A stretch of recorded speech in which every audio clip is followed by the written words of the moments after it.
Welcome to my class. नमस्ते student. बच्चों, हम कक्षा 8वीं का व्याकरण पढ़ रहे हैं और व्याकरण में हमारा टॉपिक है कारक और विभक्ति। कारक और विभक्ति का यह सेशन नंबर 4 है और इसमें हम कारक के भेद अर्थात कारक के प्रकार पढ़ रहे हैं।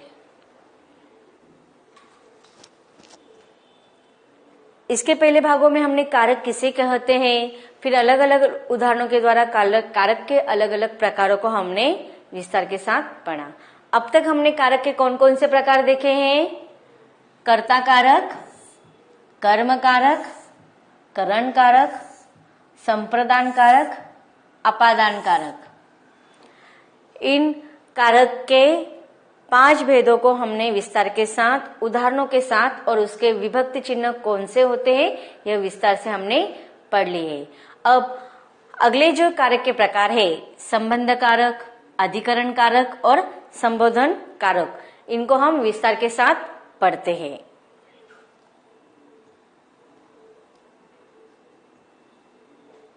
तो सबसे पहले हम पढ़ते हैं संबंध कारक। अब देखिए, जब भी हम व्याकरण के शीर्षक को, टॉपिक को पढ़ते तो उसके शीर्षक को अगर हम पढ़ेंगे तो उसके नाम से ही हमें पता चल जाता है कि किस प्रकार का वाक्य हो गए या इसकी डेफिनेशन बनाने में वह सहायता उनके मिल जाती है। अब संबंध कारक, तो संबंध कारक से ही हमें क्या पता चलता है कि संबंध स्थापित करना, कि एक शब्द का दूसरे शब्द के साथ या वाक्य में किसी वस्तु का, चीज का एक दूसरे से संबंध स्थापित करना। तो देखते हैं अलग अलग उदाहरणों के द्वारा संबंध कारक किसे कहेंगे। यहाँ पर मैंने उदाहरण दिया है, नदी का तट सुहावना था। उसी प्रकार ए चिड़ियाघर के लोग हैं। तीसरा उदाहरण है, त्रिवेदी जी की हिम्मत पर पानी फिर गया। चौथा उदाहरण है, यह उसकी बहन है। और 5वां है, आप मेरे घर चलिए। तो यहाँ पर पहला वाक्य जो दिया है, नदी का तट सुहावना था। तो देखो, नदी का तो तट कैसा है? सुहावना है। तो नदी का तट, इसमें देखो संबंध स्थापित किया गया है नदी और तट का। फिर ये चिड़ियाघर के लोग हैं। अब यहाँ पर देखो लोग हैं, लेकिन कहाँ के हैं? चिड़ियाघर के। तो दोनों के बीच में संबंध स्थापित हो रहा है। उसी प्रकार त्रिवेदी जी की हिम्मत पर पानी फिर गया।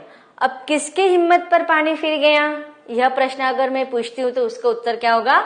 त्रिवेदी जी की। तो त्रिवेदी जी की हिम्मत पर पानी फिर गया, इसमें भी देखो, इसमें संबंध स्थापित किया जा रहा है। अगला वाक्य है, यह उसकी बहन है। अब देखो, अगर मैं प्रश्न पूछती कि यह किसकी बहन है तो उसका उत्तर क्या मिलता है? उसकी। तो यहाँ पर देखो, यहाँ पर भी संबंध स्थापित किया जा रहा है।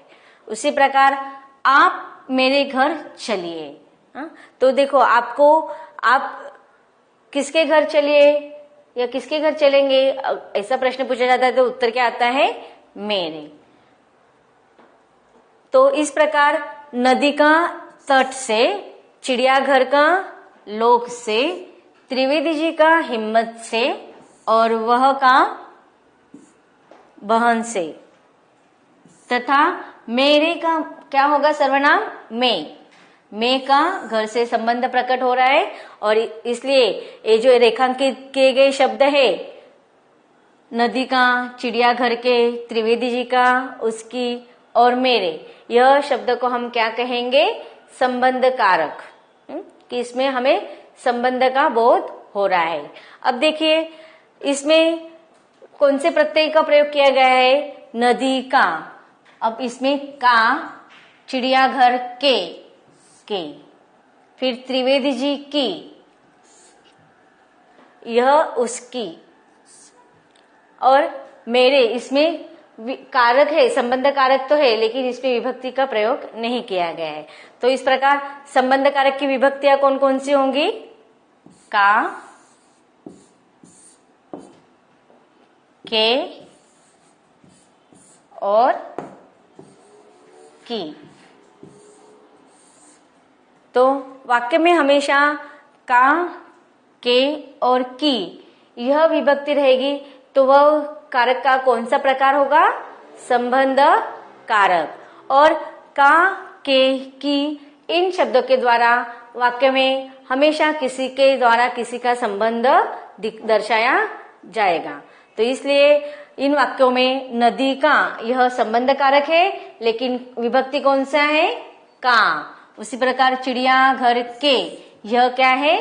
संबंध कारक, लेकिन उसकी विभक्ति कौन सी है?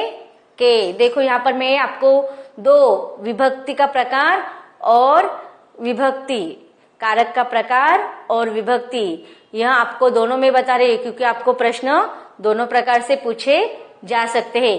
कि आपको देखो यहाँ पर अगर ये चिड़ियाघर के लोग हैं ऐसा उदाहरण दिया गया और आपको पूछा गया कि रेखांकित अंश कारक का कौन सा प्रकार है, तो आप क्या करेंगे? चिड़ियाघर शब्द लिखेंगे पूरा? नहीं, तो चिड़ियाघर के, चिड़ियाघर के यह पूरा शब्द लिखना है, क्योंकि उसका जो विभक्ति लगता है चिन्ह, उससे ही हमें कारक का प्रकार समझ में आता है।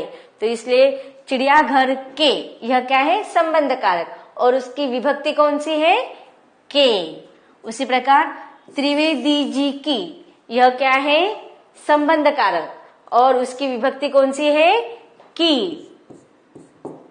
उसी प्रकार उसकी, उसकी यह क्या है? संबंध कारक, लेकिन विभक्ति कौन सी आएगी? की। इसी प्रकार मेरे, मेरे इसमें सर्वनाम क्या है? मैं, इसलिए यहाँ पर विभक्ति नहीं लगी है, लेकिन मैं या मेरे यह क्या होगा? कारक का कौन सा प्रकार होगा? संबंध कारक।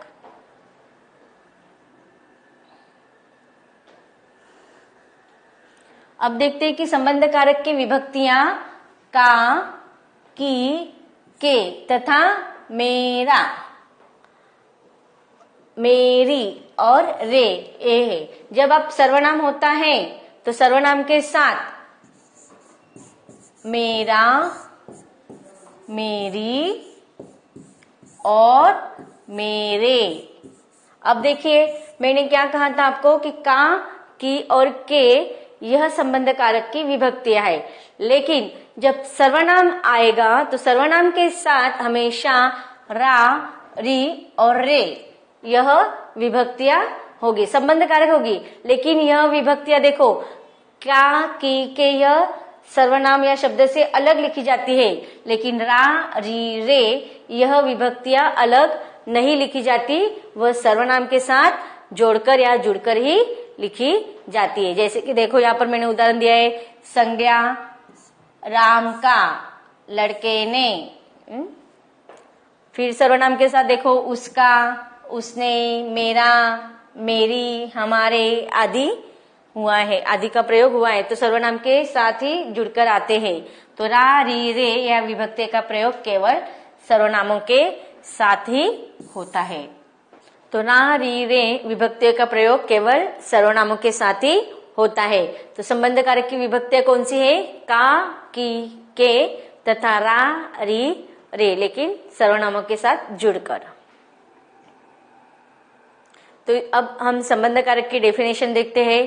वाक्य में संज्ञा या सर्वनाम के जिस रूप से उसका अन्य शब्दों के साथ संबंध सूचित हो उसे हम संबंध कारक कहते हैं। अब देखते हैं अगला प्रकार, अधिकरण कारक। यहाँ पर कुछ उदाहरण दिए हैं, उन उदाहरणों को सबसे पहले हम समझते हैं।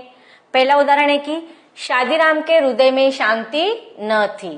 दूसरा उदाहरण है गाड़ी में बड़ी भीड़ है। तीसरा उदाहरण है सबकी आंखें त्रिवेदी जी पर लगी थी। और चौथा उदाहरण है वह फांसी के तख्ते पर भी मुस्कुरा रहा था। तो देखो यहाँ पर अगर पहला उदाहरण देखते हैं हम, शादीराम के हृदय में शांति न थी। इस वाक्य को अगर हम प्रश्न के रूप में पूछते कि शांति कहाँ न थी, ऐसा प्रश्न पूछा जाए तो उसका उत्तर क्या होगा? हृदय में, हृदय में शांति न थी। फिर अगर दूसरे वाक्य से संबंधित प्रश्न पूछते हैं, वाक्य क्या है? गाड़ी में बड़ी भीड़ है। अगर प्रश्न पूछा जाता है कि भीड़ कहाँ है तो उत्तर क्या आएगा? गाड़ी में।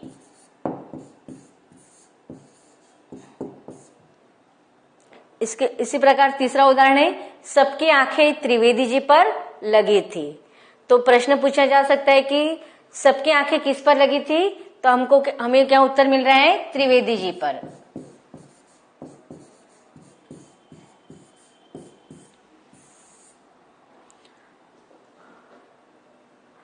चौथा उदाहरण है कि वह फांसी के तख्ते पर भी मुस्कुरा रहा था। प्रश्न पूछा जाता है कि वह कहाँ मुस्कुरा रहा था, तो उत्तर क्या आएगा, तख्ते पर।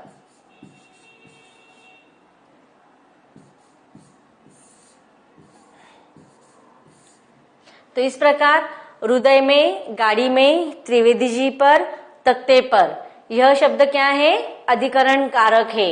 लेकिन उसमें कौन सी विभक्तियां लगी है, में, पर, में और पर। तो अधिकरण कारक की विभक्ति कौन सी होगी, में और पर।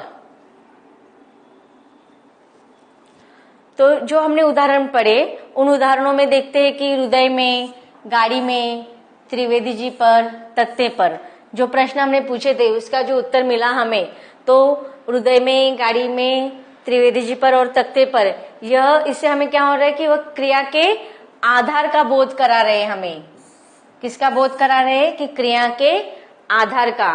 तो जहां पर इस प्रकार के शब्दों के द्वारा क्रिया के आधार का बोध होता है, वहां उस समय वह हमेशा अधिकरण कारक होते हैं।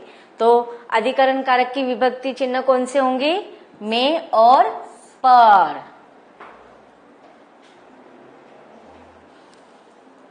तो अधिकरण कारक की डेफिनेशन देखते हैं। वाक्य में संज्ञा या सर्वनाम के जिस रूप से क्रिया के आधार का बोध होता है उसे हम अधिकरण कारक कहते हैं। तो इस प्रकार हमने अधिकरण कारक की डेफिनेशन बनवा ली कि सर्वनाम और संज्ञा के जिस रूप से क्रिया के आधार बोध कराते हैं, ऐसे वाक्य हमेशा अधिकरण कारक कहलाते हैं, ऐसे शब्द हमेशा अधिकरण कारक कहलाते हैं। अब देखते हैं संबोधन कारक, इसका कारक का अगला प्रकार और अंतिम प्रकार। अब देखिए, जो भी हमने प्रकार अब तक पढ़े, तो उन प्रकारों के जो नाम है उसे हमें पता चलता है कि उसमें किस प्रकार के वाक्य या किस प्रकार के शब्द वो उसे हम पहचानने में वह हमें सहायता होती है। जैसे कि कर्ता कारक में कर्ता का बोध कराने वाले, क्रिया के साथ जो संबंध स्थापित करने वाले जो शब्द होते हैं उसे हम कर्ता कारक कहते हैं। अब देखते हैं संबोधन कारक। संबोधन का अर्थ क्या होता है कि किसी को पुकारना।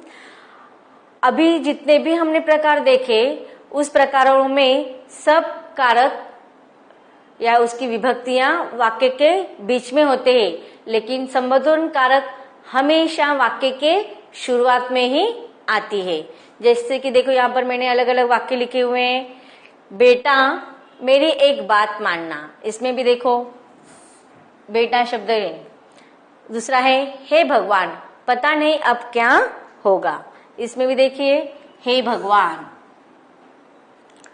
तीसरा वाक्य है अरे मोहन तुम कहाँ यहाँ कैसे, तो इसमें देखो अरे। चौथा है माँ आप कितनी सुंदर है। तो देखिए इन रेखांकित शब्द द्वारा किसी का ध्यान अपनी तरफ आकर्षित करने, बुलाने या पुकारने का भाव प्रकट होता है। तो ऐसे रेखांकित शब्द को संबंध कारक कहते हैं। तो देखो संबंध कारक की हिंट मैंने आपको क्या दी है कि संबंध कारक हमेशा वाक्य के शुरुआत में ही होते हैं। उससे हमें क्या बोध होता है कि कोई किसी को बुला रहा है, किसी को संबोधित कर रहा है, किसी को पुकार रहा है, या ऐसे शब्द आकर्षित करते हैं। जैसे कि कोई घबरा उठता है तो डर जाता है, तो कोई घृणास्पद वस्तु देखते हैं, चीज देखते हैं तो क्या बोलते हैं छी। हाँ, बहुत आनंदित होता है शाबाश। तो ऐसे जो शब्द होते हैं वाक्य के शुरुआत में होते हैं, उसके बाद हमेशा विस्मयादिबोधक चिन्ह भी लगता है। तो ऐसे वाक्य में जो रेखांकित किए गए शब्द होंगे वह हमेशा संबोधन कारक रहेंगे। संबोधन कारक का प्रयोग किसी को बुलाने, किसी को चेतावनी देने या किसी को संबोधित करने के लिए किया जाता है। जैसे कि अरे, हे, ए, अजी, ओ, या इसके अलावा भी अन्य शब्द हो सकते हैं। यह संबंध कारक के सूचक है। इनका प्रयोग संज्ञा के पहले किया जाता है। तो देखो, सबसे पहले मैंने क्या हिंट दी थी कि यह हमेशा वाक्य में शुरुआत में ही आते हैं तथा संज्ञा के पहले इसका प्रयोग किया जाता है। सर्वनाम का संबोधन रूप नहीं होता है। देखो, अब सर्वनाम का संबोधन रूप नहीं होता है, हमेशा संज्ञा के पहले ही इसका प्रयोग किया जाता है। तो देखते हैं संबोधन कारक की डेफिनेशन। वाक्य में संज्ञा के जिस रूप से पुकारने, चेतावनी देने आदि का बोध होता है उसे हम संबोधन कारक कहते हैं।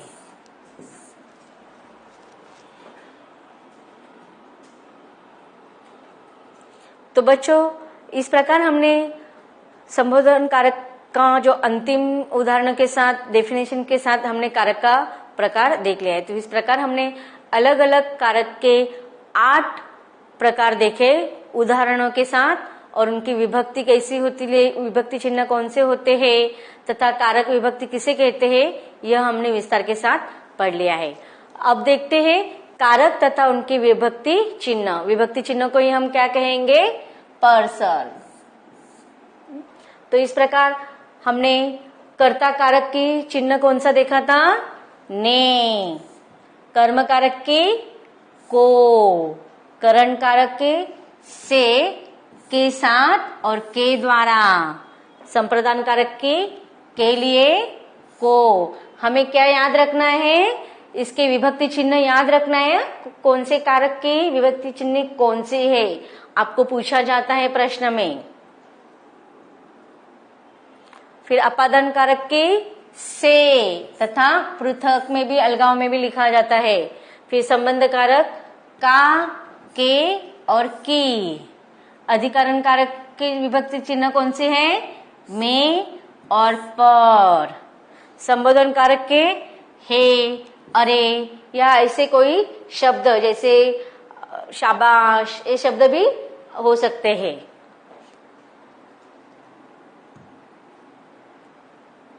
तो बच्चों, इस प्रकार हमने कारक किसे कहते हैं, विभक्ति किसे कहते हैं, कारक चिन्ह अर्थात कारक की विभक्ति किसे कहते हैं और कौन कौन से कारक के कौन कौन से चिन्ह होते हैं, कौन कौन सी विभक्तियां होती है, यह विस्तार के साथ पढ़ लिया है।